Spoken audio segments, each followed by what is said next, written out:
number you have dialed is not available at present. Please leave your message after the beep. Yeah, trendsetter, whoa, league of my own, it don't get better. No, read what I wrote, I'm a bestseller. Yeah, reach for my goals, hit it dead center, hit it dead center.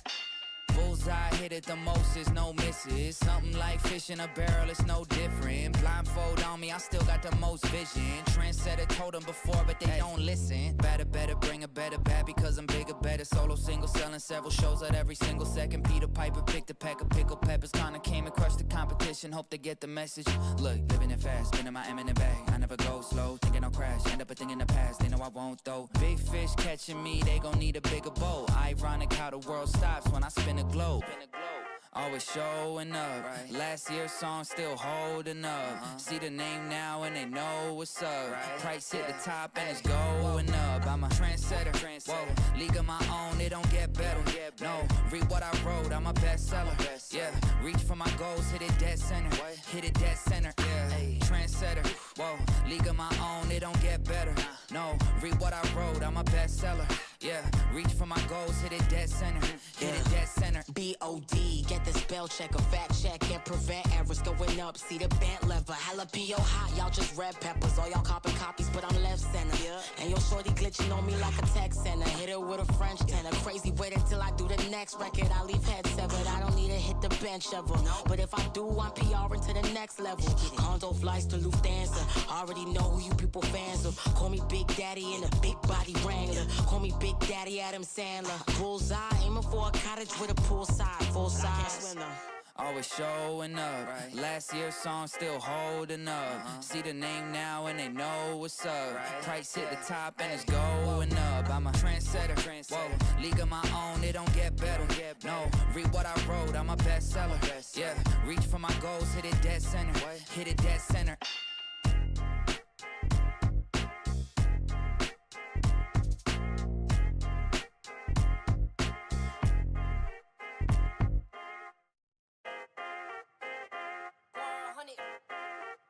The number you have dialed is not available at present.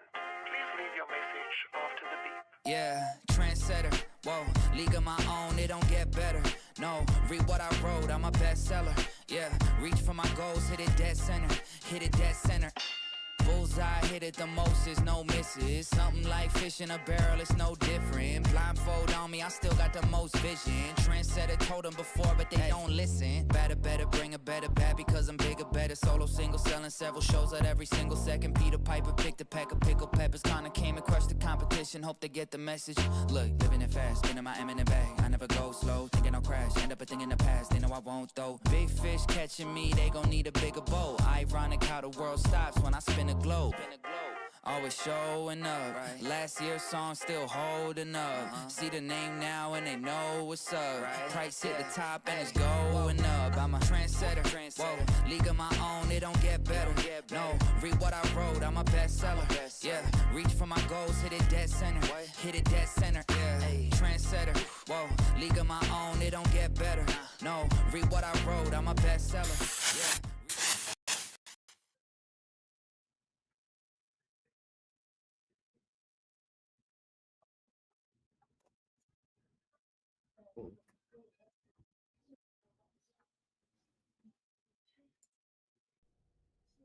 Testing 1 2, testing 1 2. Now we're working, ladies and gentlemen. Ladies and gentlemen, we are live. It's time. I don't normally do that on the Geeks and News podcast, but we're going to ahead and do it anyways. Ladies and gentlemen, welcome to the Geeks and News podcast, our flagship podcast here at the TGN Networks. I am, of course, Super Beard. With me is Kel McCosplay, and joining us today is the book of Jason Hoover, who you all love from the Wrestling with Toxicity podcast. I am coming to you live from the TGN Network studio, brought to you by SeatGeek, best place to get your tickets, whether it be concert tickets, wrestling shows, comedy shows, sporting events, whatever it may be. Go to SeatGeek, use their easy-to-use color-coded system, and then boom, you're going to get the best deal possible. Make that deal even better. When you go to checkout, use code SUPERBEARD to get $20 off your first purchase. Now, ladies and gentlemen, what has now become one of the biggest R-rated movies in history, and of course, just one of the biggest, highly anticipated comic book movies in recent memory, Deadpool and Wolverine came out last week and has been absolutely crushing it. And it's another one of those ones where critics don't really stand with the fans. Critics are giving it a bad score. Fans are giving it like a 97%. Of course, I don't pay any attention to Rotten Tomatoes anyways, but Nope. We are all set for the future of the MCU right now, thanks to this movie and the stuff we got announced at San Diego Comic-Con. But we got, it was an irreverent, raunchy, fun comedy that was literally a candy coated for this beautiful, earnest, creamy center of a film. And Hugh Jackman, I'm gonna tell you what, Hugh Jackman acted his ass off in this movie. And then some. Yeah, he went into this. He had to have an ass transplant just so he could donate more ass. Yeah, I can see that. Yeah. he went into this. He went into this with a thought with, I'm gonna try to get an Oscar nod. Like, he went into this like, you know what? If I'm coming back, I'm coming back. You are getting 110%. And also, like, let's think about this, like, from a personal standpoint. His divorce had just really started. Yeah. While they were filming this. You know, he was with Deborah for 19 years. Now, there's a lot of rumors and speculation as to why the divorce happened. Not going to get into that at all. But, obviously, a very trying time. But he channeled a lot of that into the performance. We also got that really, like, that line. Like, I was so, like, I can't believe that line was in the movie. Because, again, it hadn't even been months since the announcement of the divorce when they were filming that. And that line of, you know, he's kind of let himself go since the divorce line. I was like, God damn, Ryan. Shit! But what that also tells you is that the real life camaraderie and friendship between Ryan Reynolds and Hugh Jackman is not social media publicity. They genuinely love each other. They genuinely are the best of friends. Also, if you didn't get a chance to see it, I highly recommend after you watch our podcast tonight, go watch the Hot Ones. They did. It's just really good. Yeah, legitimately, like the care and love between those two is off the charts. Yours. Sheepish, thank you for subscribing. That's helping us get a little bit closer to that goal. Guys, don't Thank you. forget, I will mention this. We are starting our subathon tomorrow. It is my birthday and SummerSlam subathon. And we're going to have a lot of fun. But we also have some goals. And if we hit 2 out of those 3 goals, then I will be cutting and dyeing my hair like Joe Hendry, who we all know and love, and going platinum blonde, which is going to be a bit of a... It's probably going to be expensive, too. Because I have jet black hair. I have jet black hair. Like, I wear a lot of black, so you guys don't get to see my hair that much. But I have jet black hair. That is the Native American in me. Oh, and Sheepish dropped one for Lee as well. That's cute. Thank you for that. You guys are adorable. You're making me start to hate you because I'm single. I hate you. No, I'm kidding. Oh yeah, no, I've done black to blonde before. I did it in high school. It's a pain. It's a pain. It is a multi-day process. Yeah, so B-Dog, we're not going to watch anything tonight. Mainly because I've got a bunch of movies that we're going to do during the subathon.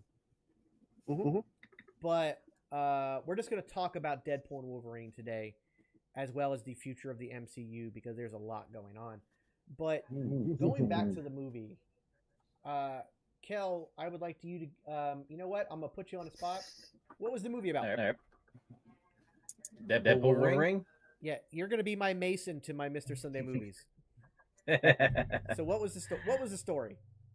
All right, the story is Deadpool at the end of Deadpool 2 pulls some time travel shenanigans, which we all saw. And still not clear if he killed Baby Hero or not. That's still up for debate. You know, did he? Didn't he? We don't know. In a timeline, he probably did. But after all that, of course he brings Vanessa back. And while she's thankful, you still, even if he told her the truth, that still have some trauma on her, knowing that she did die because of him. And so that starts to put a strain on the relationship. And so they eventually agree to take a break, separate for a while, and then that leads Deadpool into trying to join the Avengers in 2018. Now, keep in mind, during that time period, it's during the snap. So not everybody is at Avengers Tower, which they weren't there anyway. They had moved to upstate, where we got the battle in Endgame. So he's like, I need this. I need to prove myself to my girls. It's like, well. And of course, we got our first cameo in the film being Happy Hogan. He returned for this movie, which was awesome. I love Happy. Yeah. And he pretty much tells Deadpool, like, don't call us, we'll call you. Yeah, I what I like about that scene, and I'll jump in real quick, is what he said, which is kind of the whole. This is kind of this statement kind of becomes the premise of the whole movie. We're not going to bring you on because you need it. You'll become a part of the team when the world needs you. Yeah. Not when you need us. So I really liked that a lot. I thought that was great. Yeah, I did too. So after that, Deadpool he goes and gets a regular 9 to 5 as a car dealer at a dealership. Yeah, kind of like an alternate universe CarMax. Exactly. Yes. So nice. he gets the job with Peter from Deadpool 2, which he didn't save him from getting killed from the rest of X-Force and Shatterstar as well. And Banner might have been there, but they never commented on it. Nobody said anything to him, but he still might have been there, just hanging around. Yeah, he might have been there. And of course, it's Wade's birthday, so everybody gathered at his apartment for a surprise party. And of course, Vanessa's there, and so is Colossus, and Negasonic Teenage Warhead, and what's her girlfriend's name? Unico. Yeah. And Blind Al, of course, which she's so fantastic in every single film. She needs some awards. I mean, she is just. And guys, just your opinion was Deadpool not as funny when he wasn't wearing the mask compared to when he was in this film? Well, I think it was. I think one. I think that was intentional. But also that particular period where he stopped suiting up. He's like, he gave up on a superhero life. He was depressed. Like he was just like. But once something happened, and this is where the TVA shows up, so something is happening, it's like a light bulb. Because when he went out that door, it was full Deadpool. So I just think it was a depressing kind of thing. Like he was just depressed and not happy in this mediocre life where he's no longer a superhero kind of thing. The way I look at it is it's almost like he's taking off this mask, this superhero mask, and putting on civilian masks. And this is how he feels civilian acts. And he's had to give up on his dreams instead of being world heroes like that. So that's why he's acting the way he is. But as soon as he sees these costume freaks, the TVA come out. It's like, oh, cool! I can be back to the old me type thing, Yeah, and no, Lee, you're dead right. You're not wrong. I think that was definitely another thing where he saw the suit that Peter was still holding on for him, and Peter's been like trying to get him to get back into it.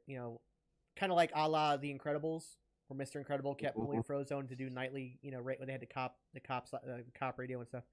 But like Yeah, he was trying to lie to everybody and himself that he was happy no longer being a hero. But it's very Batman-esque, where Bruce Wayne is actually the mask and Batman is who he really is. Wade Wilson is the mask and Deadpool is who he really is. Yeah, that makes sense. Which I was actually surprised they didn't make that comparison. As much as he likes to talk about, but also I think with it now being Disney, I think Disney, like Fox, didn't care that he mentioned DC by name, but Disney's like, let's not mention him by name. What's up, Mecca? Yeah, but then of course, like you said, the TVA arrives, and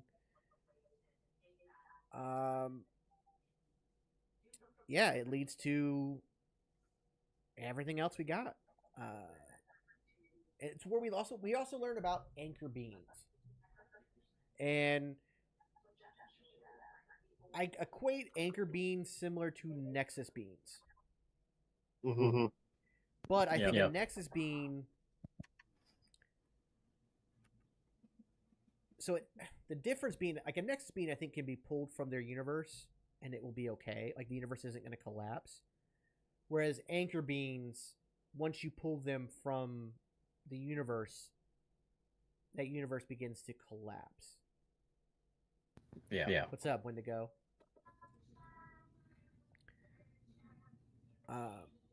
But Deadpool being Deadpool doesn't, of course, follow the rules. It ends up in the void. Which, but like, let's talk about. He decides, like, okay, we find out that Logan was the anchor being for his universe, and that his universe is very slowly collapsing, and that because he's technically immortal with his healing factor, he's going to outlive his friends and family. They're all going to die and everything's going to be gone and he's going to be stuck. Which, by the way, we didn't talk about this. That opening sequence. Oh my God. So good. First off, I loved how they, like, we're not going to touch Logan. We're not going to do anything like that. And they didn't, but they did. Yeah.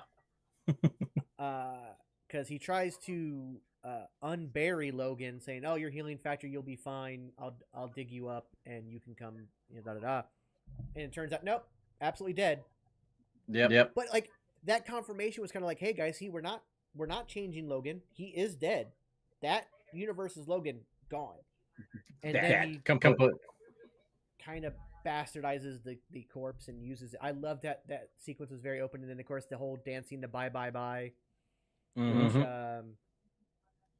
so good. Loved every second of it. And also I saw a thing today where there was another like inside joke or a small joke that was made in for Deadpool 2 that made it into this film, like in Deadpool 1, where he tells Blind out there is like a couple of kilos of cocaine right next to the cure for blindness. In the first film, and then in the second film, Deadpool pulls a wood panel off the floor, and there's some cocaine. And if you look closely, there's the cure for blindness. Yes. But in the second one, if you watch like the music video that Celine Dion did when she sung the opening score, and for Deadpool 2, if you watch the end of that, where it's like the actual like a music video, not in the actual film, but by itself. Deadpool's actually talking to Celine and says, it's like, you're good, but you're too good. You're an 11. You need to break it down to a 5. 5.5 tops. And she's like, listen, this doesn't go, this stays at 11. This is what you get. It's like, I should have got NSYNC. And then lo and behold, we got bye from NSYNC for the opening. And that was just so well done. This movie and its throwaway lines just never ceases to amaze me. They just keep bringing it back. If you don't pay attention, you miss it. Also, he another recurring joke from the second one that he brought into this one was the Scoutmaster Kevin line. Yeah. Because he used that when he was fighting Cable. He used that when he was fighting Cable in the second one, and then he used it again in one of the big cameo scenes. Okay, so there's a couple questions in chat before we get any further. One, can somebody explain to me the scene with him and Thor? I think that is a nod to something that's going to happen during Secret Wars. Yeah. Yep. I think that is something that has yet to come. So that is why there's no explanation for it yet, because we will actually see it. I have a feeling that either during Doomsday or Secret Wars, Deadpool's going to kind of inserted into certain points. As the worlds and the incursions collapse down and the multiverse gets collapsed down, certain characters will get replaced and put into different parts. And I think he'll get put into the Thor, the Dead World, Dark World scene where Loki dies, that kind of thing. Yeah. The anchor of all Dead. Yes, Peter Poole is the anchor of all Deadpools. I was thinking that Wolverine Stain would cause an incursion. It might. We're not above that yet. It's still at the end of that movie, still very fresh, so it could be part of what leads towards Doomsday and Secret Wars. Can we talk about how Deadpool was licking the dog's tongue? Yeah, Ryan Reynolds has zero chill. No, absolutely not.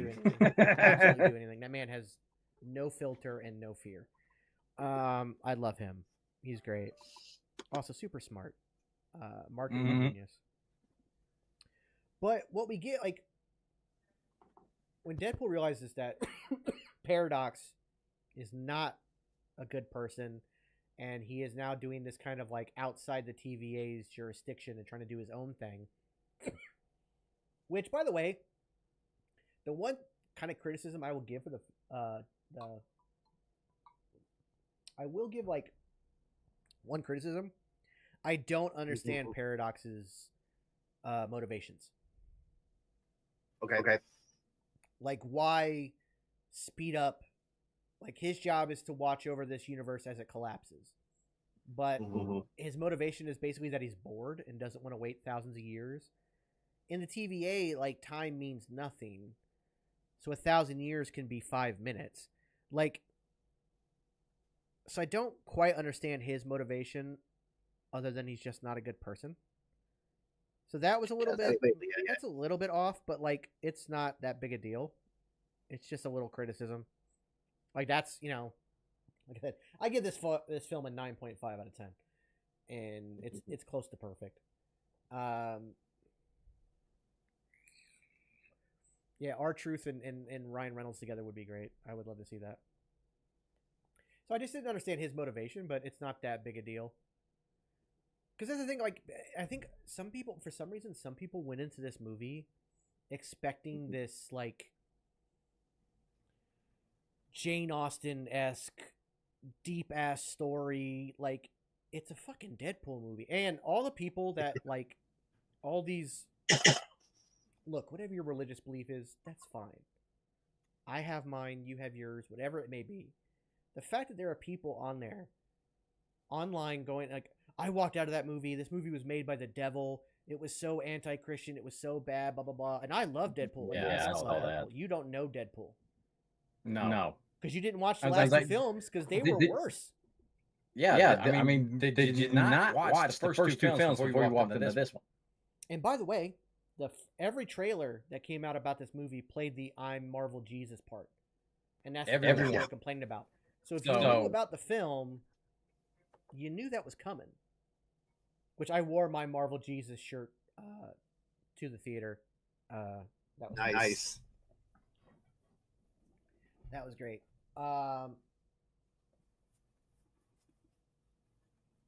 Austin, yeah, I mean, they kind of did, and I do like that they gave it like this in memoriam thing during the mid credits for Fox.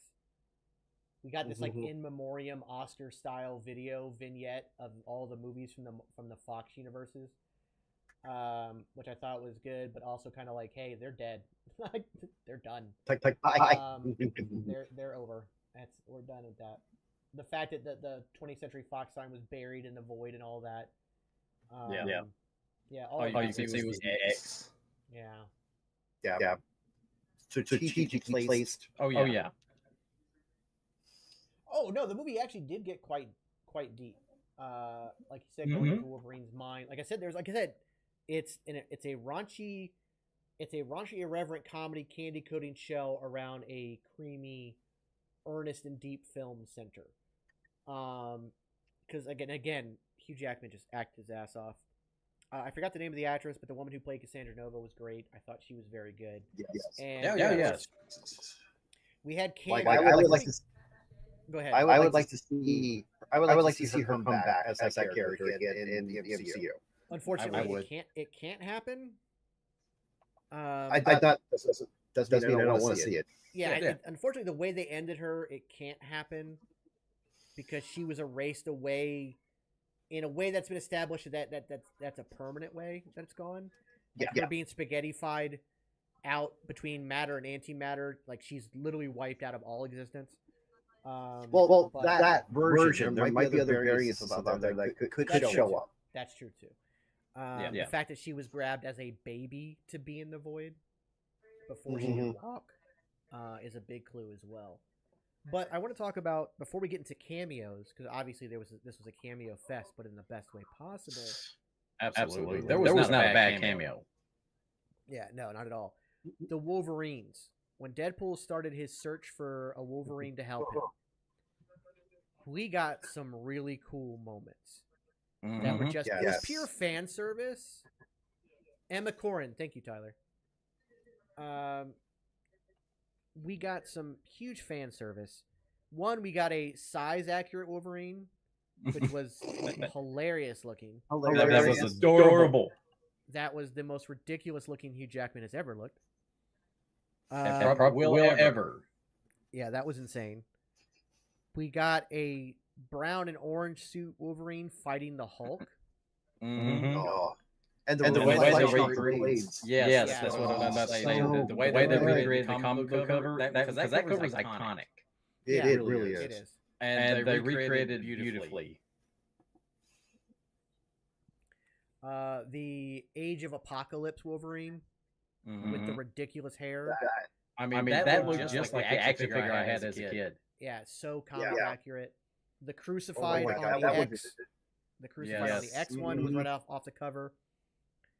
And then of course we also had the Calvary. Wait! Before we do that one, we also had Patch. We had Patch. We had Patch, which a lot of people speculated wasn't Henry Cavill, or wasn't Hugh Jackman. I mean, because of the shoulders from the scene. But it was him. But then we got the Calvary, Henry Cavill, which by the way makes Henry Cavill the only other actor besides Hugh Jackman to ever play Wolverine in a live action film. Yes. All right, Lee, have a good one. But yeah, so we got this amazing array of Wolverines, including that Henry Cavill one, which after seeing that, yes, please. All day, every day, give me Henry Cavill's Wolverine. Please, yes. Like, I knew he pulled the role off. I knew he could pull the look off. But actually physically seeing him as the role, I'm like, yes, please. Can we talk about how it has now become a Henry Cavill signature to do the cock the arms thing, and he did it with the blades coming out? I was like, that's yes, awesome. So that good. Was so awesome. Like that was so iconic. And then of course there is the stab at DC indirectly about them screwing him over. Which, by the way, a lot of people have said that was a stab at James Gunn, and I'm like, where are y'all getting that? What mental gymnastics are you making? No. They're talking about the DCEU before James Gunn took over. They kept dicking Henry Cavill around all the time. You know, like I don't understand that at all. All that was pre-James Gunn. Yeah, nothing to do with it. So the reason I'll say, so Wendigo asked a question, and this will help this is a good segue.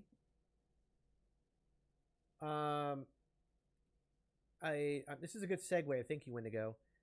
He mentions Wesley Snipes. Is Wesley Snipes now hold the record for longest live action character role? Wesley Snipes to me was the most surprising cameo for me. Very, because there was that long-standing rumor that he hated Ryan Reynolds, which he addressed that, by the way, at San Diego Comic-Con. He's like, I don't know where that even started. Yeah, He and I are fine. He's like, we're good. We just don't we don't hang out or anything, but we don't hate each other. Like, we're fine. So when I get a call 20 years later from Ryan Reynolds asking me to be in the film, of course I'm going to say yes.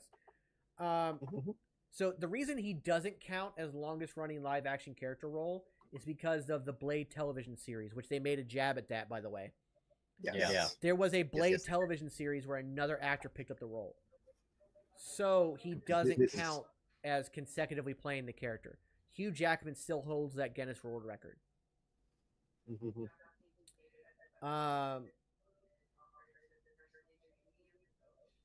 Austin, I've heard that theory. I don't know if there's any truth to that, but there is the theory that the reason that Daphne Kane's X-23 was in the Void was because that she was the one that was supposed to die and not Logan in that universe. And so she was a mistake being alive, and so she was sent to the Void. That could be true. I don't know for sure because I've heard somebody say that this person said that the director said this. So it's been like a game of telephone, so I'm not 100% sure if it can be confirmed, and we'll find out. But that would explain why she's in the Void. But there was a lot of these tongue-in-cheek moments, which it's a Deadpool film, of course. Of course, Blade saying, "I am the one and only, the true Blade," is ignoring they purposely ignoring that really shitty TV show that came out that Wesley Snipes was very that was done behind his back. Yep. And he was not happy about it, which is why that was. But he's very. I remember watching the premiere of that shitty Blade television show. And I'm like, nope, done with that. It was awful. I gave it 3 episodes because sometimes that pilot episode can be bad, and you have to like let them get through it. But I gave him 3 episodes. I'm like, nope, this is awful. Yeah. Now, see, if the pilot doesn't catch my attention, then I'm not going to waste my time going any further. Because if the first episode don't grip you a little bit to make you curious and continue watching it, I don't want nothing to do anymore with it. No, exactly. But yeah, no. So, but Wesley Snipes has cleared up a lot in that San Diego Comic. If you get a chance, go look at it. I think it's the Entertainment Tonight San Diego Comic-Con interview. He's super happy about Mahershala Ali taking out Blade, and he knows that movie's going. Which, by the way, a lot of people are like, "Oh, that movie's not happening. That movie's not." He's pissed. Blah blah blah. And not only is it happening, it's the next R-rated film from Marvel. They've confirmed that. Yep. Kevin Feige himself confirmed that Blade will be the next R-rated film for Marvel. So that's also exciting. The fact that Blade will be R-rated, like that's huge. Yep. Because the first it one needs to be honestly. The first one was, and it was such a huge hit in 1998. We got the motherfuckers always trying to ice skate uphill. Yeah, that was a great line.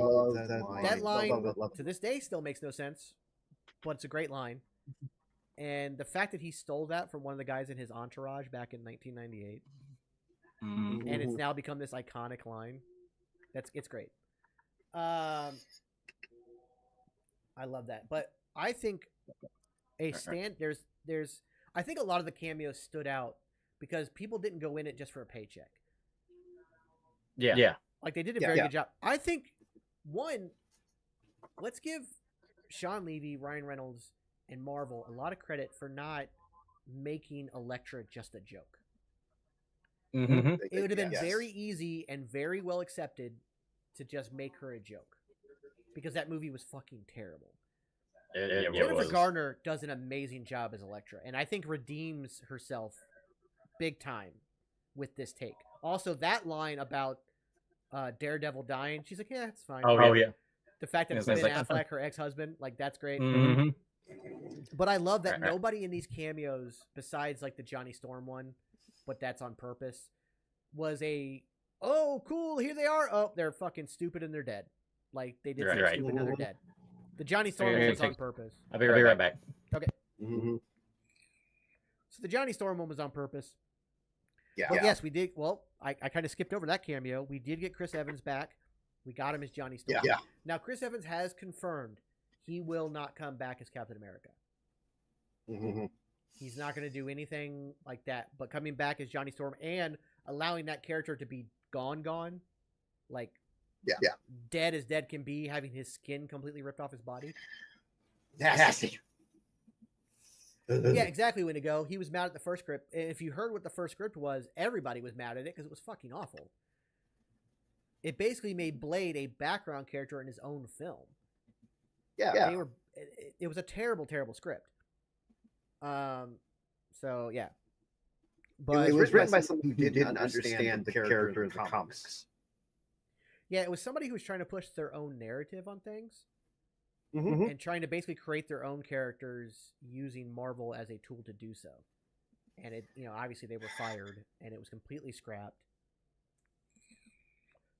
He's happy with the new one. I believe they start filming in January or February, and I believe it comes out January, September. Yeah, it's supposed to start filming late January and early come out early November. So, legit, it is just one of those things that people people just want to hear little nuggets and take it and run with it. But I'm excited for it. I'm excited for Mahershala Ali to do it. But then again, this is another problem that people are going to have. We're going to get into this when we get into the San Diego Comic-Con talk with the Robert Downey Jr. casting. We already had Blade. We had him again in this film. We had Jenna Chan as one of the Kree soldiers in Captain Marvel, and then in Eternal. You've had a lot of people play multiple roles in Marvel. It's just that Robert Downey Jr. is the iconic Iron Man. It's a little bit harder to pull that off, but they'll get there. Yeah. So we're not close when to go to a Fantastic Four trailer, and I'll tell you why.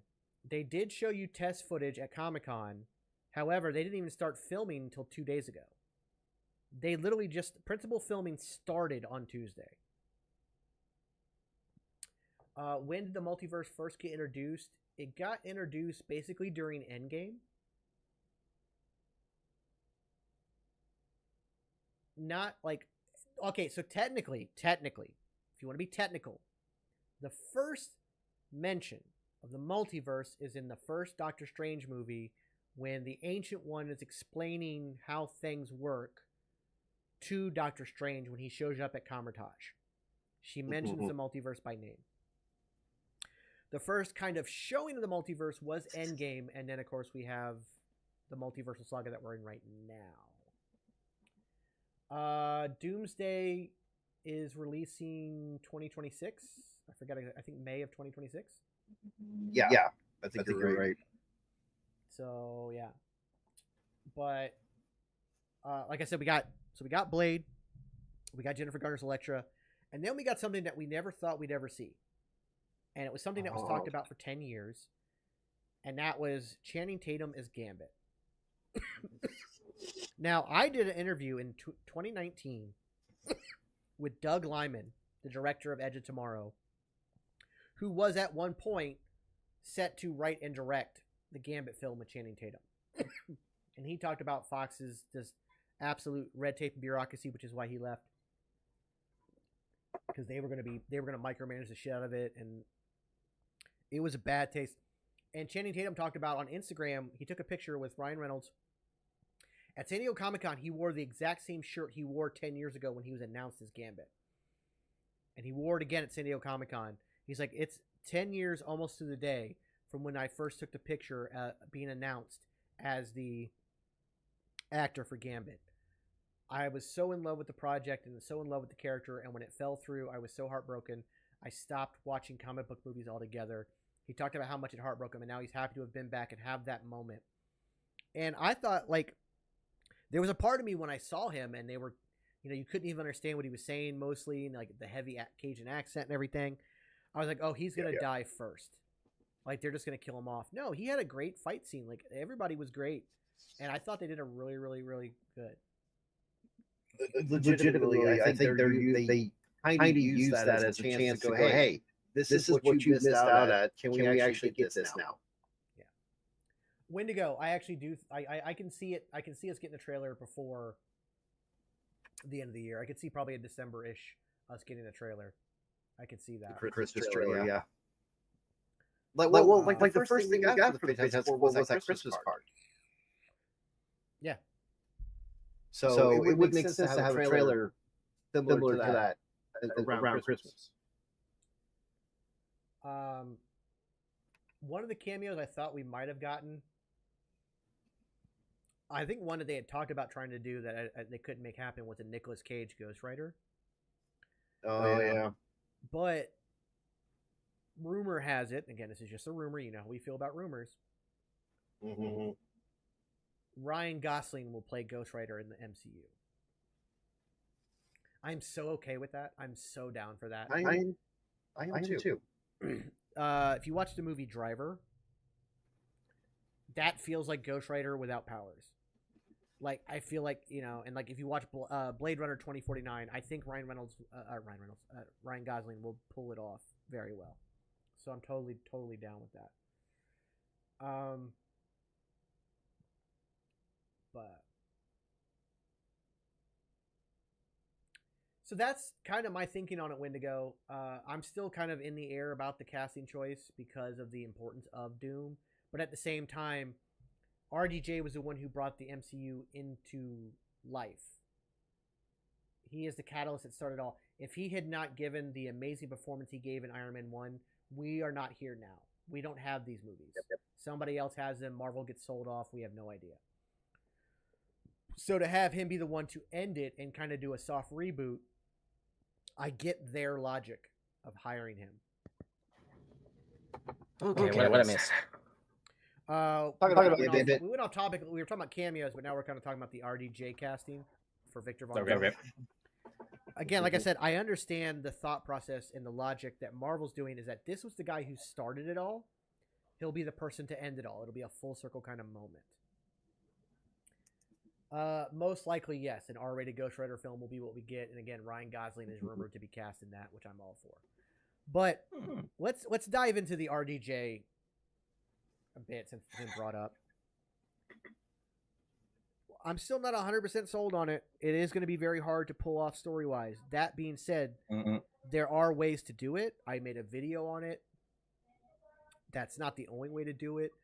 But the fact that one thing we do know is that Matt Shakman has known for months that RDJ was being cast as Doom. Matt Shakman is the writer-director of Fantastic Four. You could very easily deduce from him knowing for months that he'll be in that movie in some shape or form. Now, what else do we know about Doom?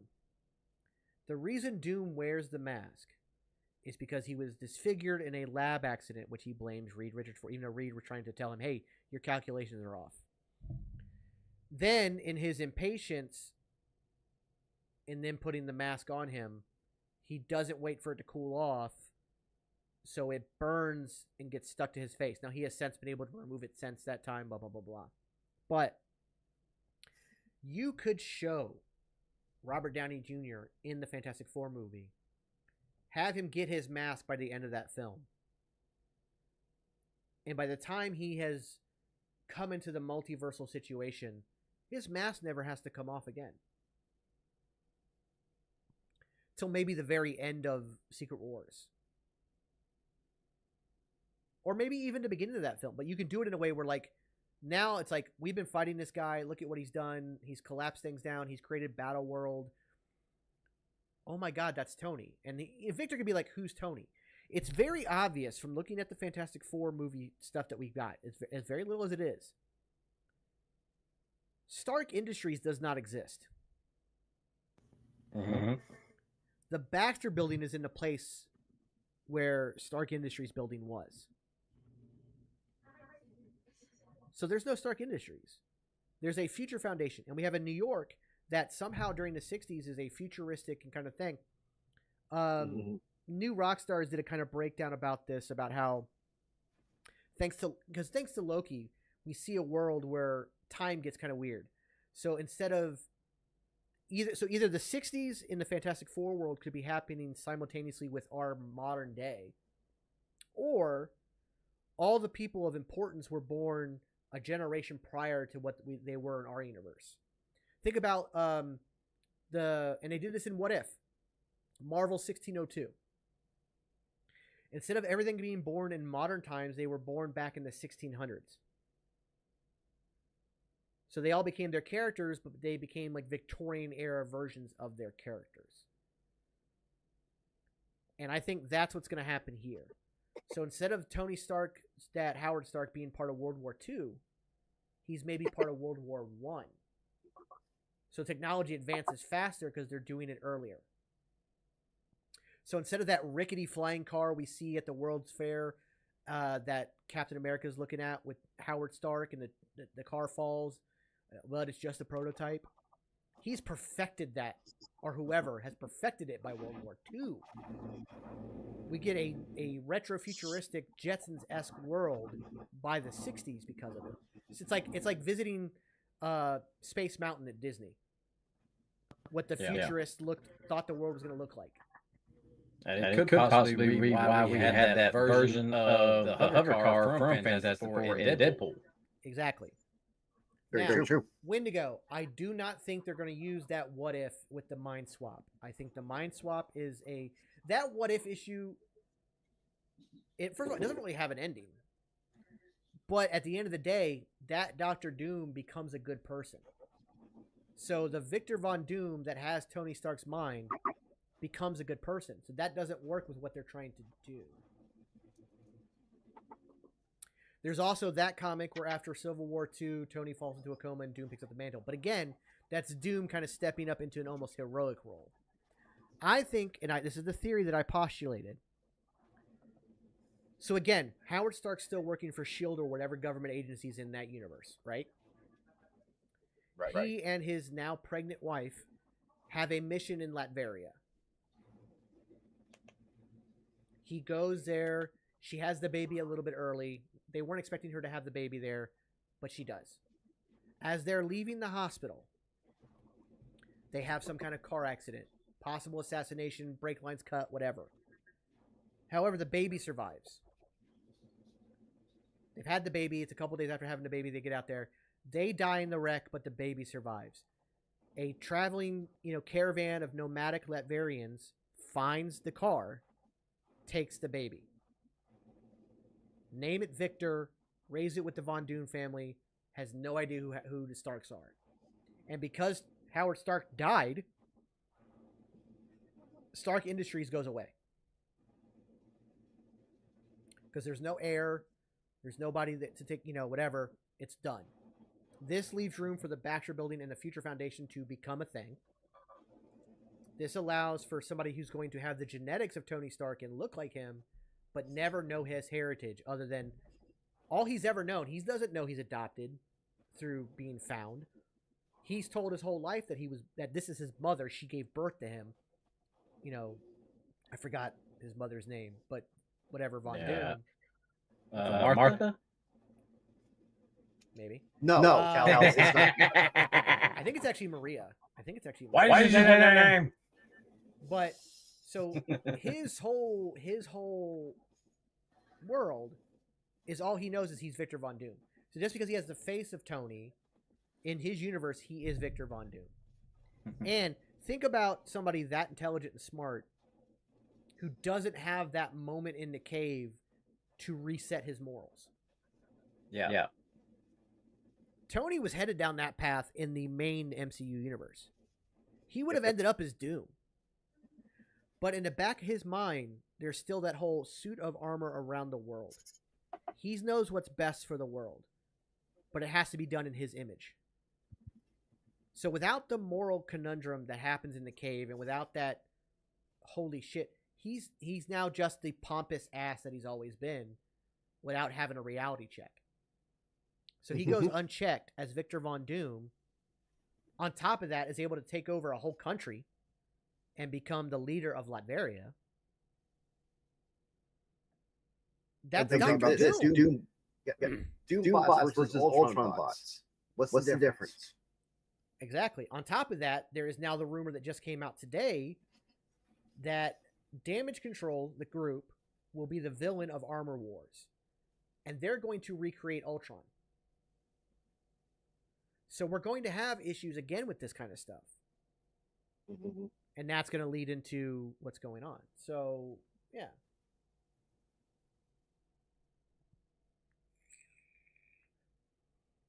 Now, could there be more than one actor to play Doom?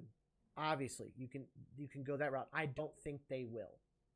You're not, because just so you know, do you know what they're paying this man to be in these films? And by the way, confirmed to be in both films, as well as some kind of cameo in Fantastic Four, at least. He's getting $80 to $100 million to be in the next 2 Avengers films. He is the villain, plain and simple. That's all there is to it. So we have to accept. Now, will there be right? Will there be another Doctor Doom after RG date? Possibly. Yeah, I don't know how they're going to handle. I don't know how they're going to handle that. Yeah. Brave New World. Okay, real quick. Okay. Here's something else. Mm-hmm. King Chat brought up something else. We got Brave New World coming up as well, and they talked about that. Again, I'm very upset that they've already showed the Red Hulk in the trailer. I think that was something that we should have known he was going to be in it, because it defeats the tension and the thriller aspect when Sam goes to the president and says, President Ross, there's somebody in Inner Circle who is not on your side. We know it's him now. He's the Red Hulk. We know he's being manipulated by the leader. So the mystery is gone. If they had never showed us that Red Hulk, we'll be like, well, will he turn into the Red Hulk now? Will he turn into the Red Hulk later? Will we even get the Red Hulk? It's Harrison Ford. He may not want to do it. You know, like there was this whole thing like that could have been gone, but now that mystery's gone. But there is a rumor out there that Anthony Mackie has confirmed that the Hulk is going to be a part of that movie. No, he did not. He did not. If you go back and watch an interview, he's talking about how Thunderbolt Ross had other stuff going on in his Hulk movie. He's not talking about the Hulk.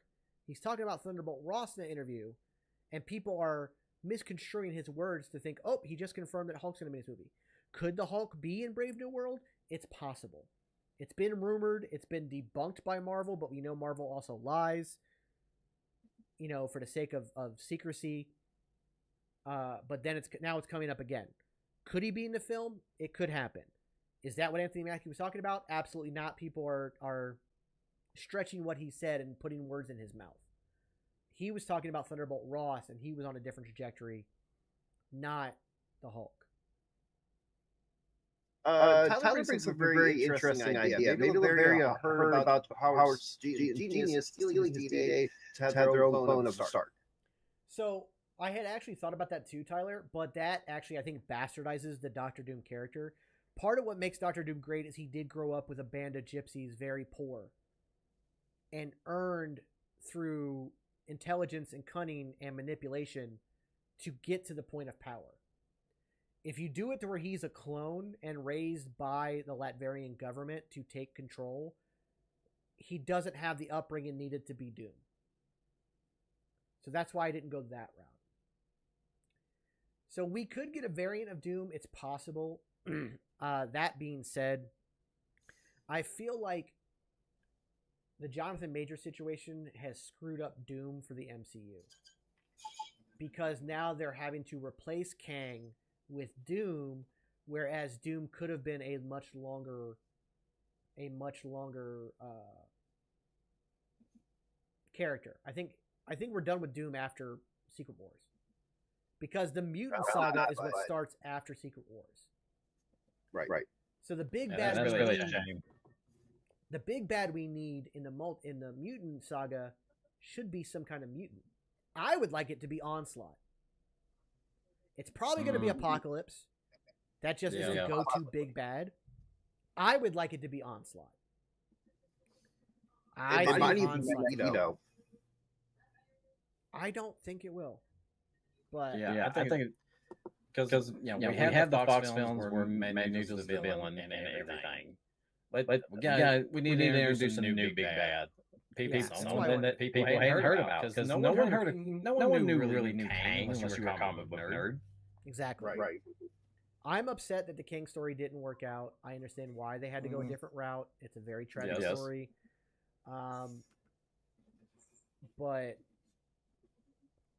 I was one of the few people looking. People were like, this isn't working out. Even if Jonathan Majors hadn't done that, I still think they should have went another route because it wasn't working. How is it not working? Beautiful. It's working beautifully. I know what, but Quantum Mania was a terrible film. First off, I don't think it was. I loved Quantum Mania. Second of all, everything they were built up, especially in the Loki season 2. My God, man! Like what they built up was great. But see, that's the thing, Wendigo, is that Apocalypse will end up being almost a Thanos carbon copy in the MCU, he'll just want to wipe out humanity and make it all mutants. But Yep. So Malachi brings up a point. Mephisto.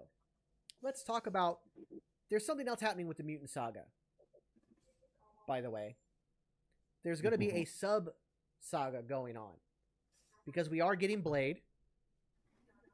Supposedly getting Ghost Rider in Midnight Suns. We're getting Midnight Sun story, which should also be already good. Idea. They're doing a Man-Thing special presentation. So a spin-off of Werewolf by Night that we got because Man-Thing was awesome. There's going to be a supernatural horror stuff going on. We're also got Agatha All Along coming up, which is going to be horror-based. So I believe that we're slowly building to a mutant saga that will have a sub-saga of supernatural horror going along. Do you see them possibly doing a House of M thing? If we get Onslaught, it's a possibility. Yes, I know that Wanda is supposedly gone. And we even, by the way, in Deadpool and Wolverine, going back to what the start of this was, in the hideout for the Rebels was the Wanda statue from Wendigo, which I thought was a cool nod. Oh my god. TikTok. We're not live. Shut the fuck up. We are literally talking and moving and whatever.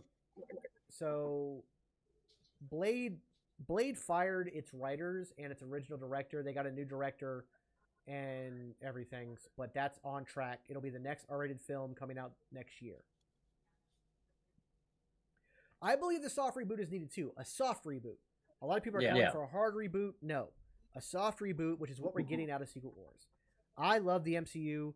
Like I said, the only thing to me that I can understand the criticism is like, for me, Secret Invasion. There is a way to watch Secret Invasion where it's better.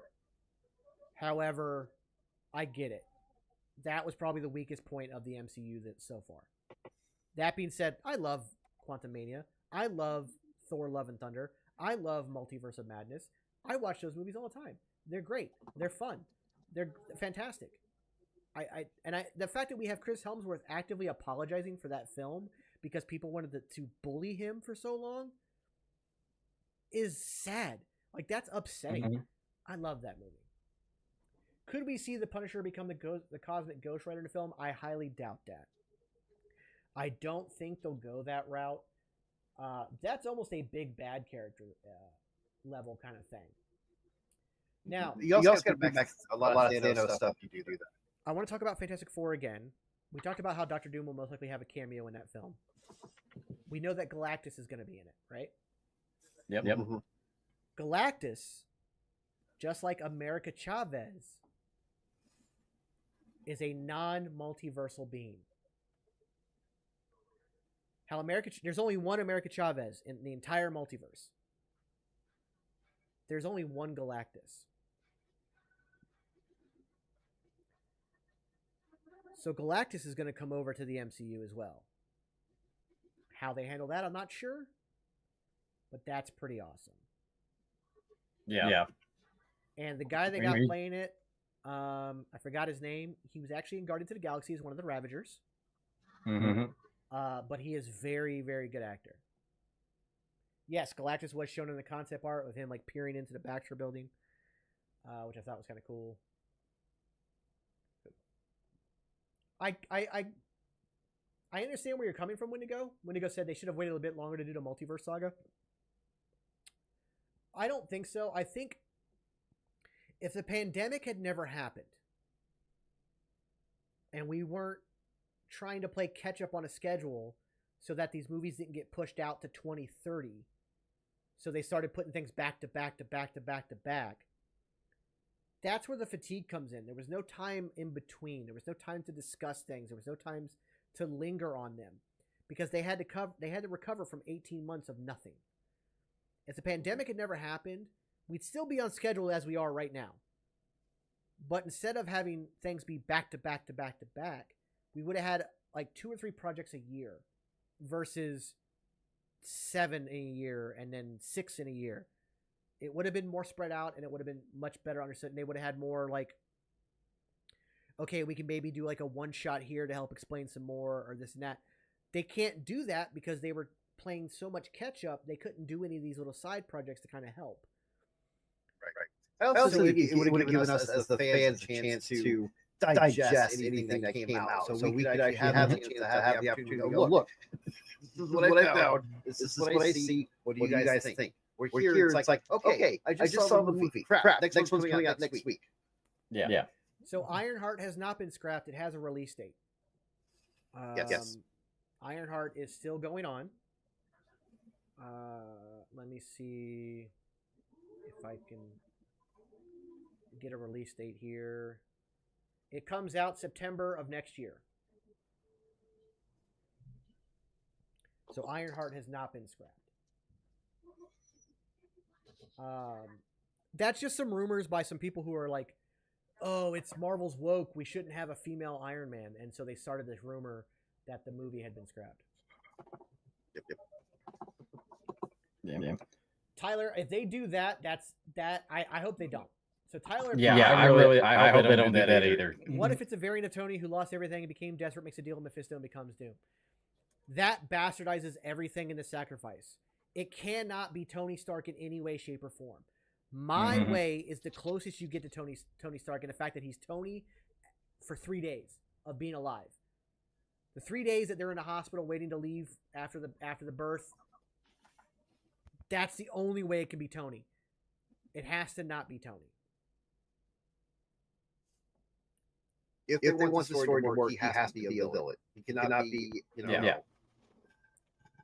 Yeah, he's got to be straight up. He was raised by gypsies from Bavaria and grown into believing this is who I am. I have never been anybody else. And like I said, because Howard Stark dies and Stark Industries never becomes this global thing, the name Stark means nothing to him. He's never heard it. He doesn't know it.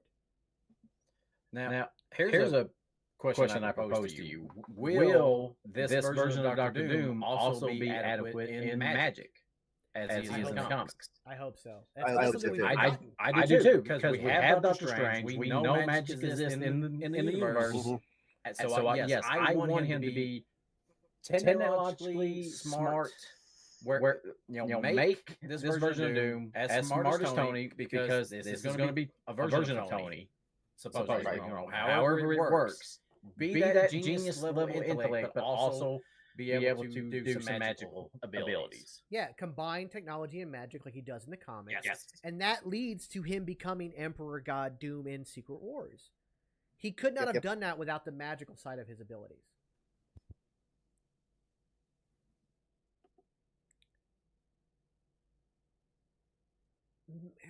Maybe Wendigo. So again, and this is I just did a video on this as well. Please go check it out on my TikTok. Yeah, it cannot be Tony turned bad. But comic book accuracy. We need to pull away from that somewhat. It isn't about being accurate to the comics. It's about being accurate to the core of the character only. Again, the absolute best example of this is Spider-Man PS4. That game nails Spider-Man so well. And yet, his first 8 years of Spider-Man in that game are nothing like the comics. The fact that Dr. Octavius doesn't even show up until the end of that 8 years. Dr. Octavius is one of his oldest villains, and he never worked with him as Peter Parker. Here he is looking up to him almost like a father figure. But it works, because the core of these characters is still there. And that's why that game works so well, because it truly is Spider-Man, even though it's a separate universe where the history is going to be different. I understand, and I think that this is where Kevin Feige's biggest mistake is calling it the Marvel 616 universe in the movies. Because people automatically, it's got to be 100% comic accurate then, because it's the comic books come to life, because that's the same name of that universe. No. Yeah, you're going to have moments that are ripped from the pages. Going back to Spider-Man again, I talked about this in the video. In Spider-Man Homecoming, when Vulture drops the building on him, and he's underneath the building and the water's dripping on him, and he's kind of questioning everything, and he has to push himself up with the building on him, that is ripped right out of the comics. Yeah. You just got Wolverine in a couple of those cameos ripped right out of the comics. But those are moments. You cannot put a comic book on screen. It's literally impossible. Zack Snyder tried the best he could with Watchmen, and even he had to change things. And we all saw how that movie was received. Sin City tried it, and while the first one worked, it didn't work in the second one. And that's Sin City, that run, he was literally doing 2 comics for the first movie.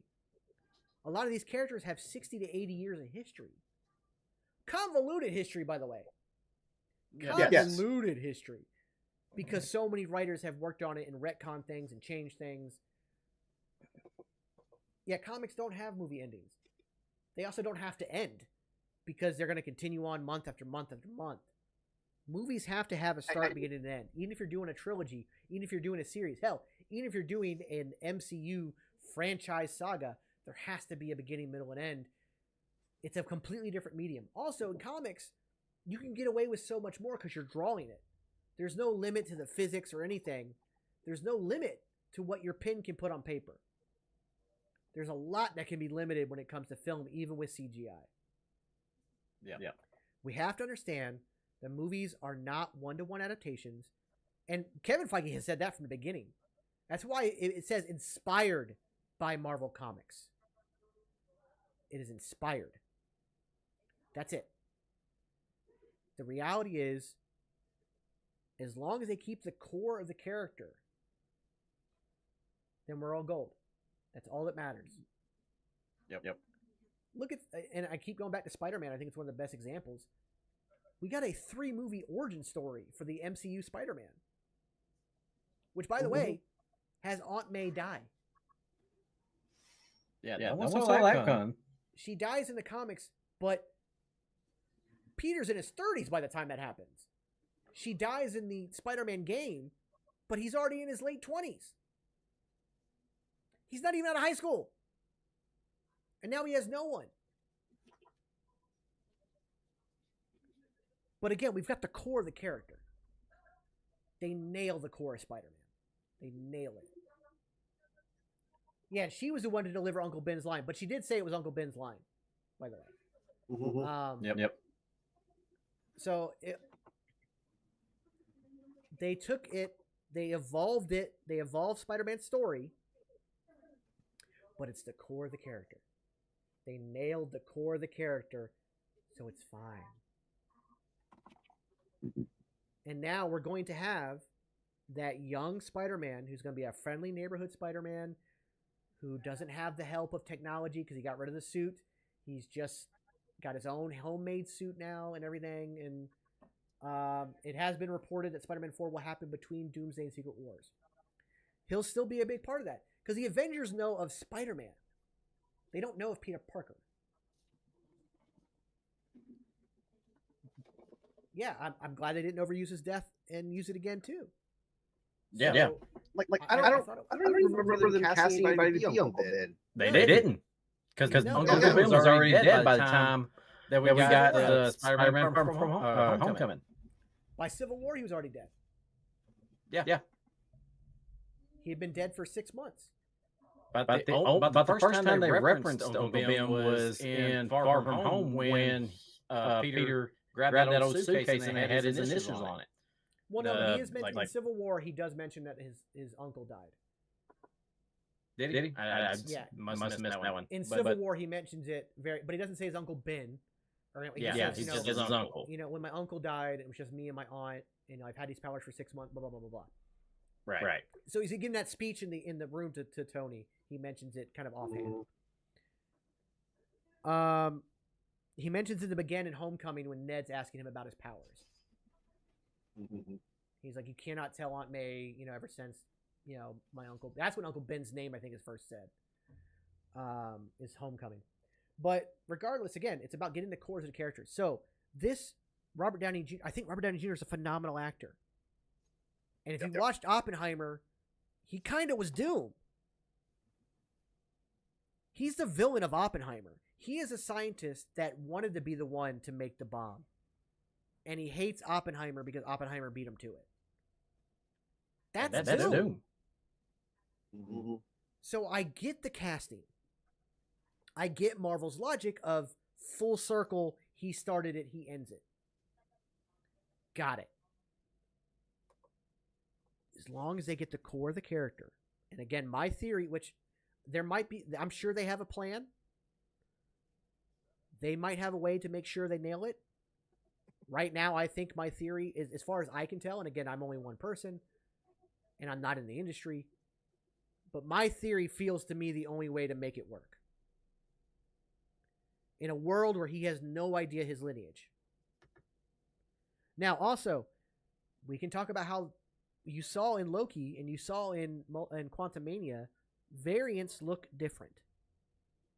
Mm-hmm. But you still have to explain why he looks like Tony.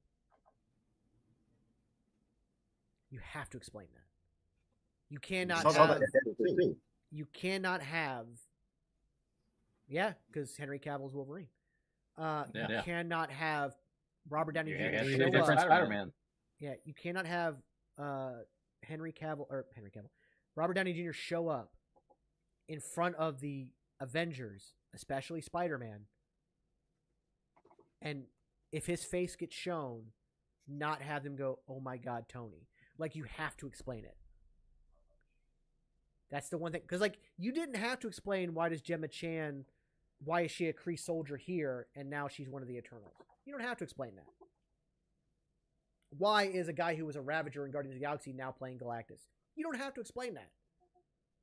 But when you have the quintessential man who started it all, Yeah. and the reason he won an Oscar is because of Iron Man. Let's not sugarcoat it. If Iron Man had not been successful, Robert Downey Jr. has no career. He never gets to be an Oppenheimer. It was not only a last resort for Marvel, where they would have lost everything if the movie failed. It was a last resort for Robert Downey Jr. If that movie failed, his career is over. So, Absolutely.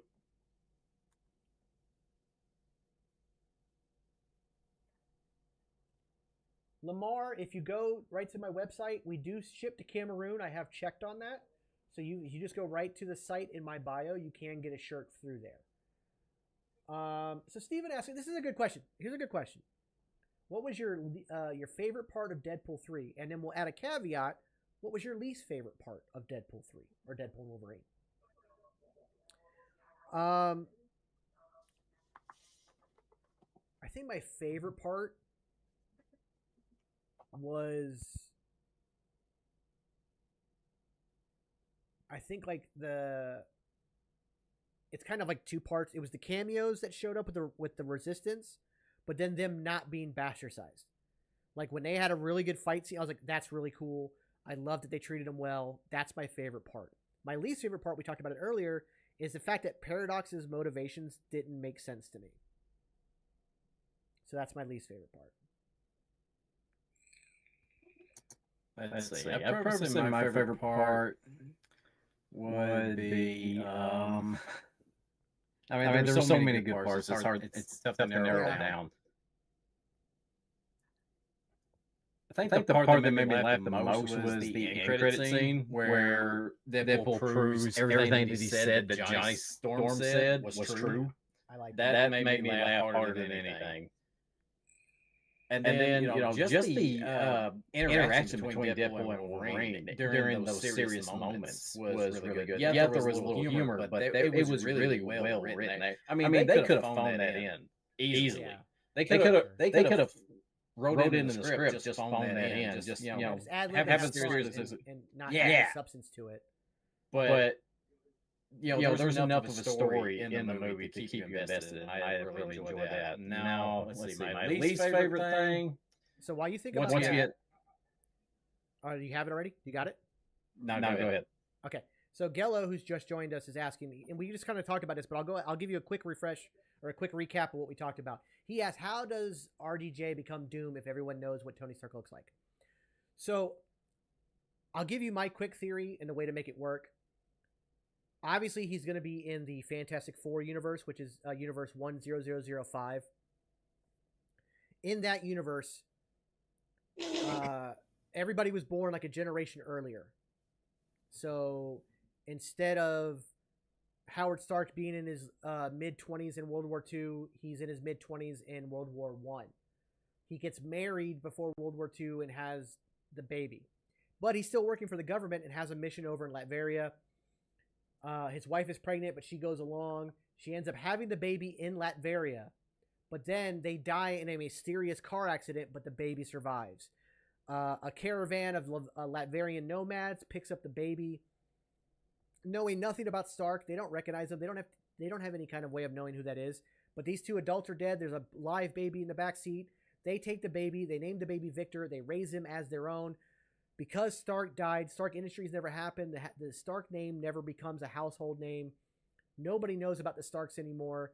This baby that's only 3 or 4 days old never knows that he's not from this family of nomads. So he just knows his world is Victor Von Doom his whole life. So in that universe, he is Victor Von Doom, never to be Tony Stark.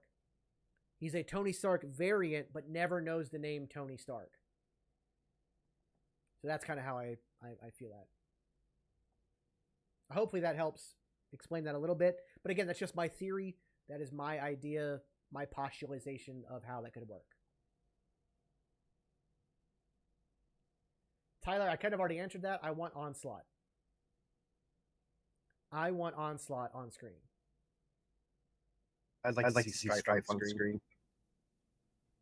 Oh, that'd be cool too. The car fight scene is a great scene too. That is a so well done fight scene.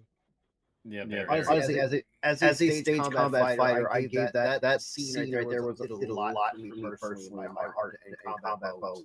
It was a really well done scene. Also, like, can we talk about real quick how when Hugh Jackman puts on that mask right before the Deadpool fight scene? Yeah. What a mask! Oh, that looked so good. Oh yeah. It really did. So Gello, I used to collect comic books. I don't collect as many as I used to. I had a lot of mine that got burnt in a storage unit fire, including I had a giant size X-Men #1. You know, the first appearance of like Colossus and all them. So that sucked. Currently, though, my prized comic possession is my Kingdom Come series. I actually think it's the greatest graphic novel of all time, the greatest series of all time.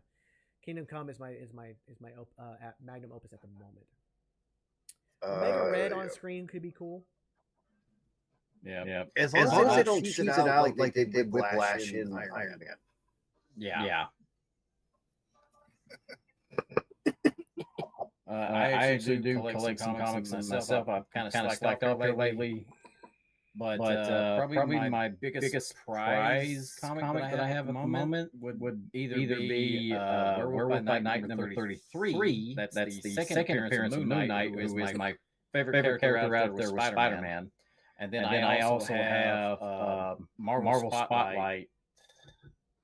I don't remember the issue number off my head at the moment, but it's the Moon Knight's first solo appearance in the comics. So those are my two prizes right now. Somebody else, like, there's a lot of X-Men people that I want to see. We were huge X-Men fans growing up. Yeah, exactly. Oh, so no, I don't think Kevin Feige should play the Watcher in live action. But did you guys notice in that post-credit scene who the camera was that showed Johnny Storm talking all that trash? It was Kevin. It was Kevin from She-Hulk. I thought that was great. I like that being Kevin in the MCU. I do too. I like that. And the fact that it has like a built-in hat on it is great. I'm trying to think of his other characters. I had wished, like, I prefer the original Secret Wars. You know, and I wish we had gotten to the Beyonder. Mm-hmm. But the way they're heading now, I'm okay with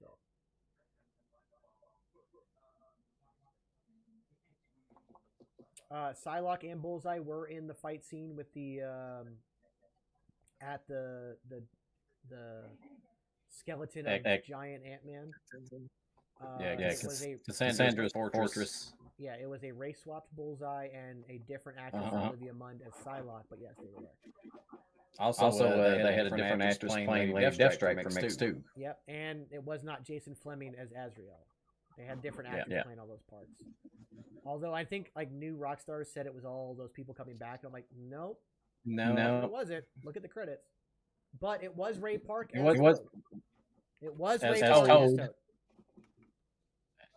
And it was the guy who played. It was the guy who played Pyro. Pyro was back. And Tyler Mang as Sabretooth. Yeah. I'm glad that was I really wish they gave Ray some lines in it. Just something. Just let us know. Yes, that's actually him. Yeah.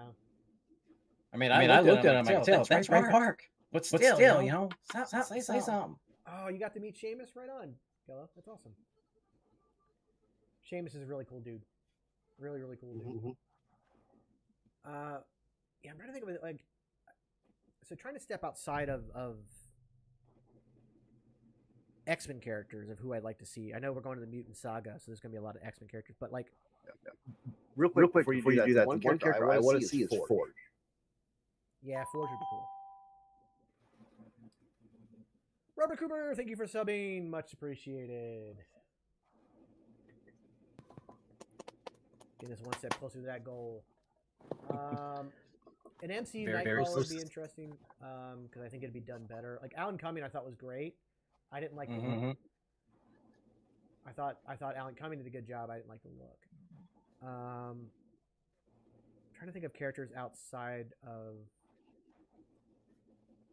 X-Men that I would like to see.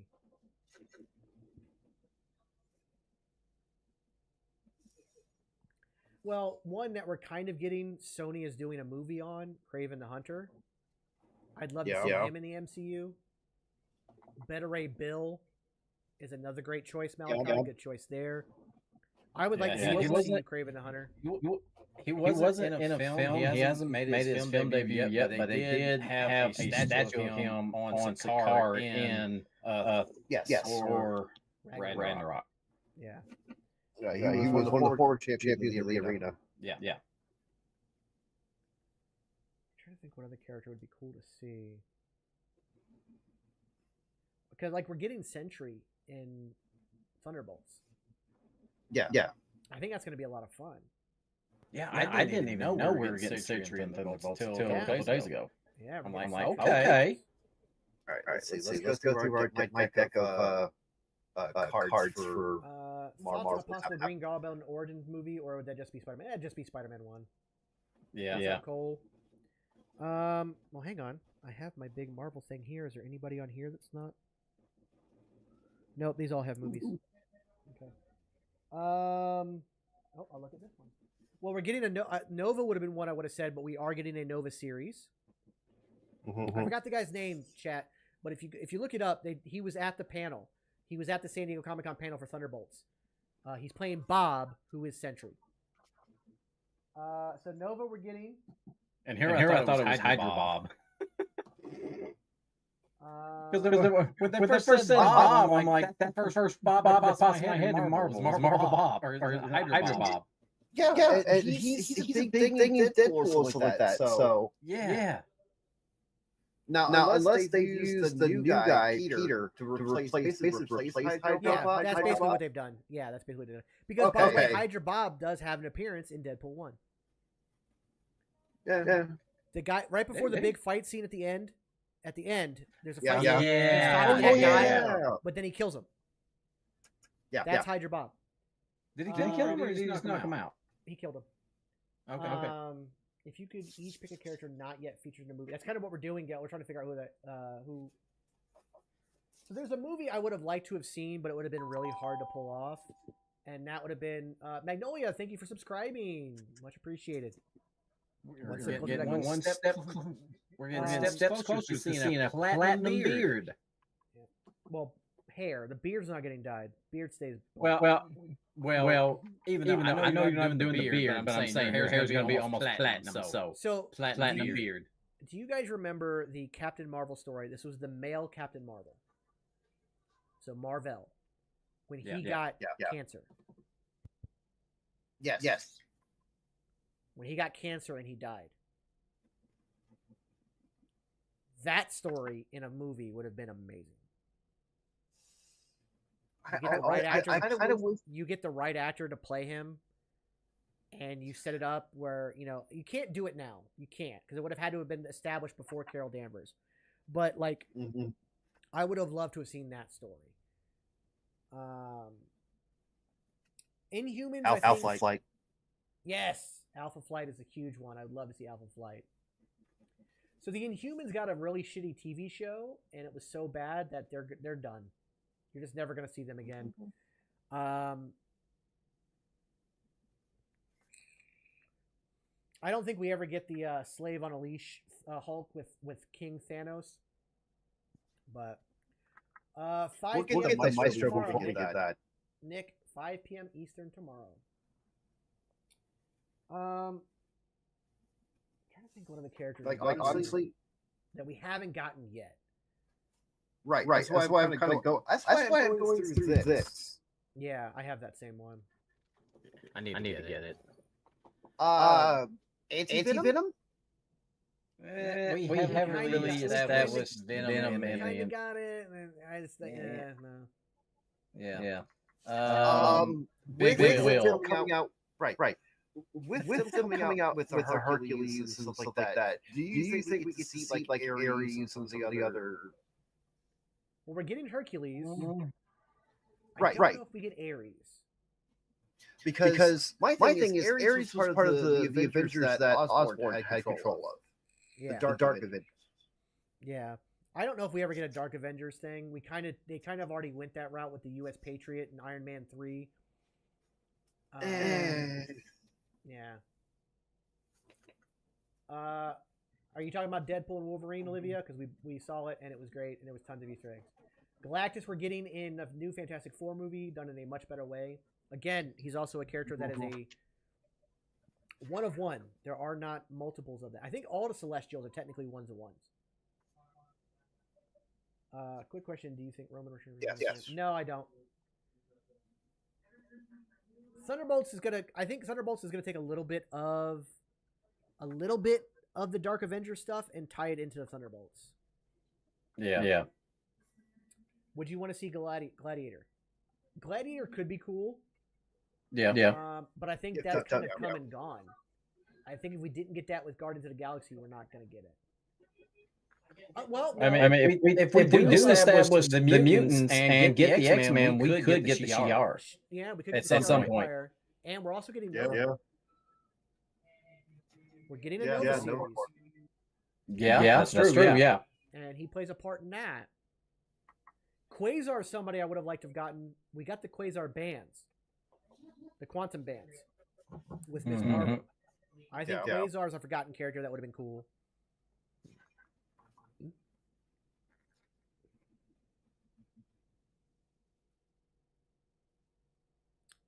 I'm sorry, Olivia.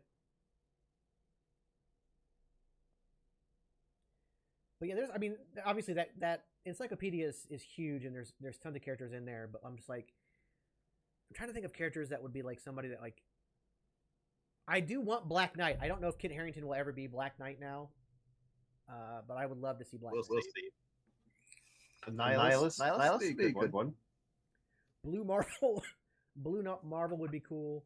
Annihilus would be cool.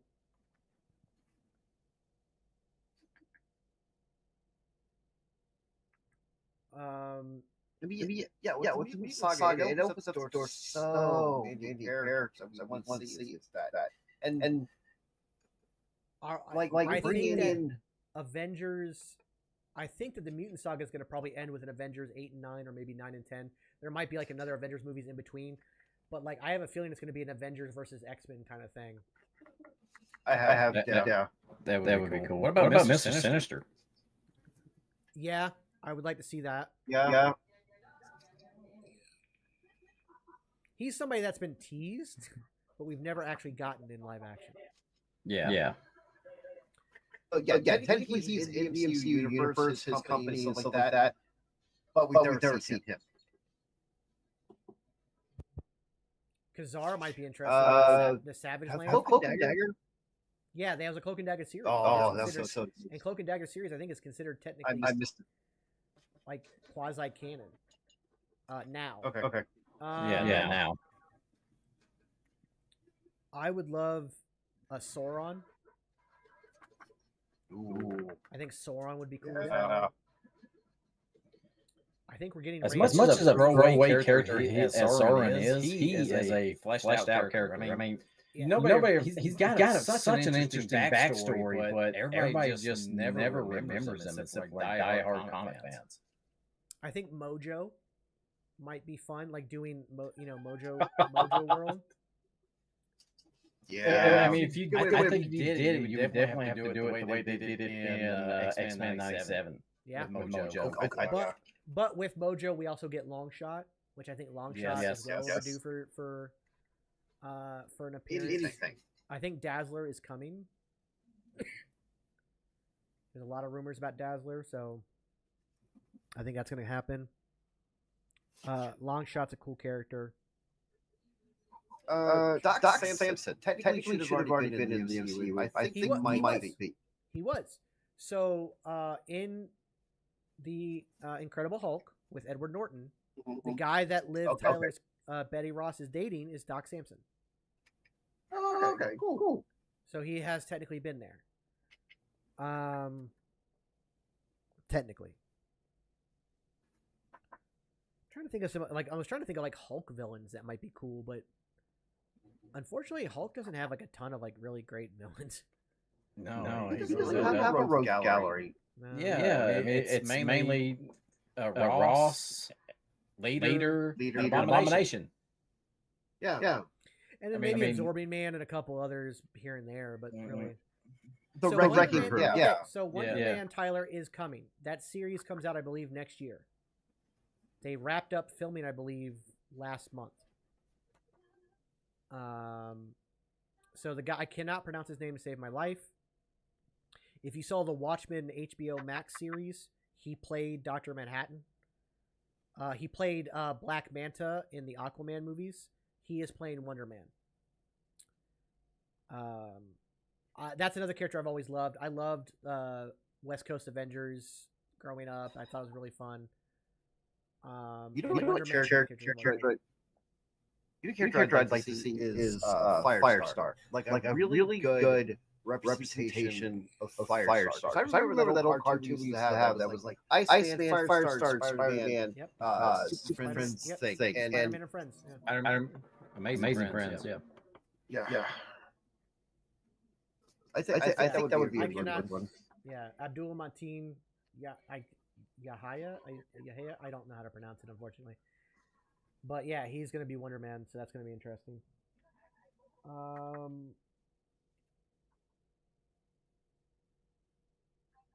can't think of anybody else.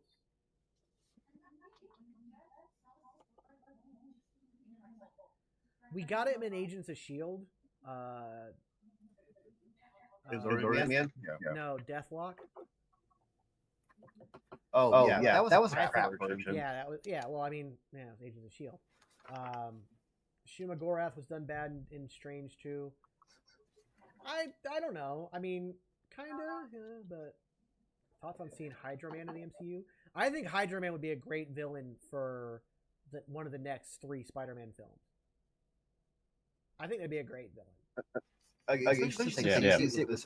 Mysterio doing the hologram. Yep. Yep. Thing. Yeah.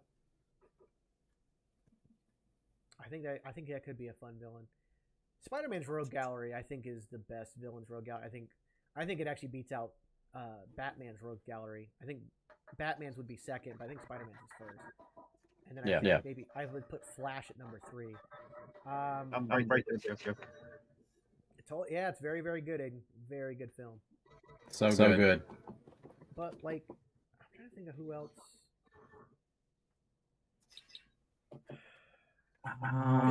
Villains kind of come and go. So you can throw villains in here and that. A better Blackheart would be nice. What's going on, Fats? What other superheroes in the Marvel universe would be cool to put in?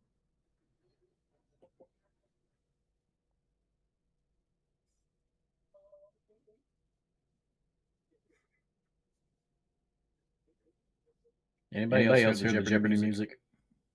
Yeah. Shut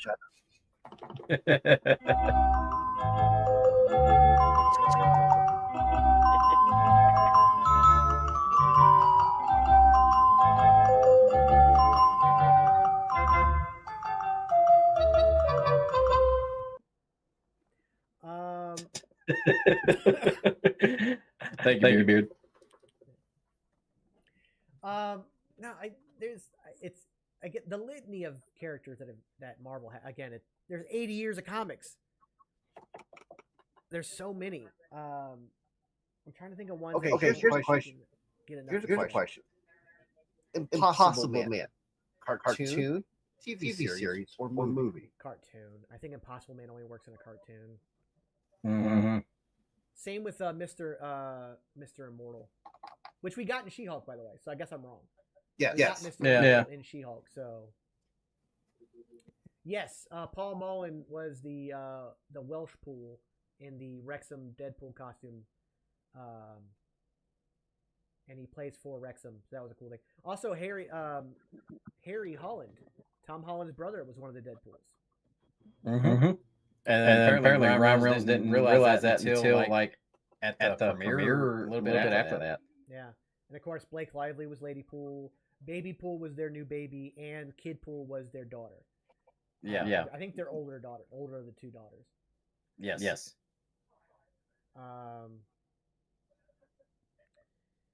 Because I believe the Which how great is that he brought the whole family in for a project? Yeah, isn't that great? By the way, he posted a picture today on Instagram where he's knelt down talking to her in costume, and he's just like, the only co-star in the entire film I had arguments with. And there's like this whole caption where he basically just like roast his own daughter. It was fucking great. I love it. Yeah. Again, I'm trying to think of heroes that don't get a lot of play, that are like underutilized. I think a lot of people from the Avengers West Coast. Well, if they hadn't bastardized the Spider Women in Madam Web, I would have liked to see them get crossed over. Yeah. But man, that movie's horrible. Oh yeah, it was. Even so, I don't know if they'll do another Deadpool movie, although there's been talks of doing another one. Deadpool is for sure going to be a part of Doomsday and Secret Wars, so we will see it again. Yeah, we've talked about that, about the RDJ being Doom. It's still it's with such limited knowledge of how they're going to make it work. It is still at a point now. It's like, I don't know. I have laid out a theory of how you make it work, but supposedly Punisher is going to be back in Daredevil Born Again. Jonathan Bernthal will be back as Punisher. And apparently he was training with Thomas Jane recently. Really? Yeah. A lot of people have cast Cillian Murphy as Doom, and I think that would have worked. Mm-hmm. I think so. And it's Mike in the future. Again, I do not think Doom makes it out of Secret Wars. I just don't see how you make Doom fit into the mutant saga. You know what I mean? Mm-hmm. I could be wrong. Because again, like I said, we're also going to have this sub-saga of supernatural monsters. So Doom could still be a part of that, maybe. I don't know. Because he does have a lot to do with supernatural. So in the MCU, they make Kamala Khan a mutant, not inhuman. So there's always a chance of something like that. But also, don't forget, in the comics, he was supposed to be a mutant. And Ike Perlmutter was the one who was trying to bury mutants because Fox had the rights to it. So they made her a mutant. And now in the comics, by the way, they've rectified that with a retcon. Hey, by the way, you were never an Inhuman. You were a mutant affected by Tarragon Mist. So you are the bridge between the two. And she was killed and then resurrected on Genosha or Krakoa in the part of the mutant resurrection. So they've retconned that. I thought Tarragon Mist didn't affect mutants, or they killed mutants. They found out that it does affect them. It does affect certain ones differently, and I think it has to do with being an Omega level mutant. and especially if your powers have not yet manifested. I think that was part of the explanation as well. Tyler brings up a great character that I had forgotten about, but I would love to see. Sleepwalker. Yeah. What? Darkhawk. Oh God, yeah. Mm-hmm. Darkhawk would be another cool one. By the way, I'll show you an image of what Onslaught looks like. You've never seen him. Yeah, I think if you went, and I mean, you go full bore comic accurate with that too. I think it'd be awesome. Aiden, what is your theory about Doom? So Polaris existed in that one series. I forgot what it was called. Tear Shield. No. Or was it Legion? Gifted or something. Yeah. Something like that.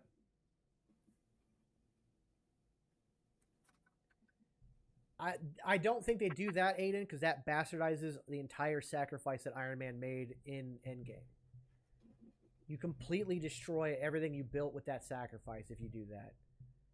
I understand where that, like I've heard that one before. Actually, somebody else has come up with that as well. That completely bastardizes everything that he built. They've already confirmed that he is Victor Von Doom, and they've already confirmed that he will be the Victor Von Doom of the Fantastic Four universe, which is not the main MCU, and that he will cross over to the MCU. So they've already confirmed he is not Iron Man of the universe that we know. They've confirmed that. Molten Man could be a good villain turned into an anti-hero. I could see that. Molecule Man is somebody I would like to see done. I was literally bringing that up. Puma. Maybe. No. Think about it. Because you want Craven the Hunter. Yeah, but if you play him out similar to Craven the Hunter, give him the similar backstory and stuff like that, make him the MCU Craven the Hunter, since Sony owns Craven. Yeah.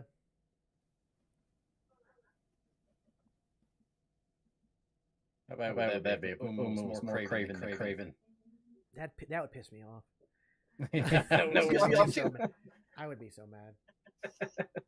I'd be so mad. I mean, obviously, there's so many characters in Marvel that could be done that you could do stuff with. It's about finding ways to make them fit and how far it's going to go. And also, we got to see, like, does Marvel continue on after the Mutant Saga? Mm-hmm. Is this something that's going to continue even further down the line? Which I think it can. It could. Excuse me. Yeah. Sunfire was in the New Mutants movie, which I actually like that movie. And he was in X-Men Days of Future Past. So Sunfire has been on. The only problem with doing things like live action is the fact that people grow old. You know? Yeah. That's the other thing about comic books. Again, we have Spider-Man has been around since the 60s. And he's just now in his early 30s. Mm-hmm. And even that's a stretch. Mm-hmm. So, I mean, there's a lot that can be done, but the live action does put a damper on things. Although, I mean, we are getting Young Avengers. So there is a way to keep things going. And we're just going to have to wait and see how things go. But ladies and gentlemen, we're going to go ahead and wrap it up for the night. That's going to do it for us tonight. Again, if you haven't already gone and seen Deadpool Wolverine, go see it. It's an amazing film. So well done. So much fun. Also, do not forget the subathon starts tomorrow, 5 p.m. Eastern Time, for the SummerSlam Kickoff Special by WWE. It's going to be great. It's going to be a lot of fun. And the birthday SummerSlam subathon is going to be a blast. If we get to 1,000 subscribers on YouTube and at least the TikTok subscriber goal or the Twitch subscriber goal, I will cut my hair and dye it blonde like Joe Hendry. If we get all three, I will recreate Joe Hendry's theme song. So keep that in mind as well. Also, don't forget, you can go to our merch store. If you buy the Dancing Avocado shirt or the Revolving Door shirt, it will add an hour to the clock right now. If you buy the Clue-inspired shirt, it will add 2 hours to the clock. You can do that right now, all the way through the end of the subathon. Currently, the clock is sitting at 38 hours. Of course, we will see how it goes as we move forward throughout the subathon. But ladies and gentlemen, that is going to do it for today. Thank our special guest, the Booker, for coming and joining us today. As always, Kel McCosplay is here as well. And I am your host, Super Beard. I have been Super Beard. You've been super awesome. And we will see you guys tomorrow for the birthday SummerSlam subathon. Bye, everybody. Bye. Toodles. Salutations and goodbyes. Goodbye. The number you have dialed is not available at present. Please leave your message after the beep. Yeah, trendsetter. Whoa, league of my own, it don't get better. No, read what I wrote, I'm a bestseller. Yeah, reach for my goals, hit it dead center. Hit it dead center. Okay, good. Bullseye, hit it the most, is no misses. Something like fish in a barrel, it's no different. Blindfold on me, I still got the most vision. Trendsetter told them before, but they don't listen. Better, bring a better bad because I'm bigger, better. Solo, single, selling several shows at every single second. Peter Piper picked a pack of pickled peppers. Kinda came and crushed the competition, hope they get the message. Look, living it fast, spinning my M in the bag. I never go slow, taking no crash, everything in the past. They know I won't though. Big fish catching me, they gon' need a bigger boat. Ironic how the world stops when I spin a globe. Always showing up. Last Look, if they want to know it, go see it. holding up. See the If name they were now and they opinion, know great what's movie, up. 9.5 Price out at of the 10. top and it's going up. I'm a trendsetter. Whoa, league of my own, it don't get better. No, Like, read what I legit, wrote, I I'm a think that sets us bestseller. up Yeah, great reach for for the my soft goals, hit it reboot. dead center. Hit it dead center. Yeah, trendsetter. Whoa, league of my own, it don't get better. No, read what I wrote, I'm a bestseller. Yeah, reach for my goals, hit it dead center. Hit it dead center. B.O.D. Get the spell check, a fact check, and prevent errors going up. See the band lever. Get on that note, gentlemen. Y'all Been a just red pleasure. peppers, Been all around. y'all Talk copy to you later. copies, but I'm left center. And your shorty glitching on me like a text sender. Later, Hit her Jay. with a French tenor. Crazy wait until I do the next record. I leave head severed. I don't need to hit the bench ever. But if I do, I'm PRing to the next level. Condo flights to Lufthansa. Already know who you people fans of. Call me Big Daddy in a big body wrangler. Call me Big Daddy Adam Sandler. Bullseye, aiming for a cottage with a poolside. Full size. Always showing up. Last year's song still holding up. See the name now and